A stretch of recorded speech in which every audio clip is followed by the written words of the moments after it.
This is the tale of a giant so massive. His bed was made of iron and measured an astounding 13 feet long.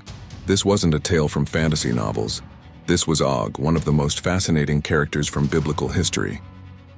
Legend tells us that Og was one of the last remaining Nephilim, those mysterious beings born from the union of divine and mortal. But how did he survive the Great Flood? Well, here's where the story gets interesting. According to ancient Jewish texts, Og managed to survive the deluge that wiped out the rest of his kind through a clever, if somewhat dubious deal.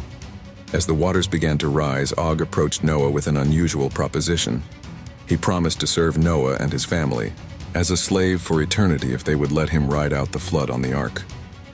Noah, perhaps seeing potential use for a giant's strength or maybe out of mercy, agreed to this strange arrangement. Imagine that scene. A massive giant perched precariously on the outside of the ark, holding on for dear life as the waters rose around him. But Og's survival would prove to be temporary. Years later, during the Israelites' conquest of Canaan, Og had become the king of Bashan, ruling over a territory that would become known for its fertility and strength.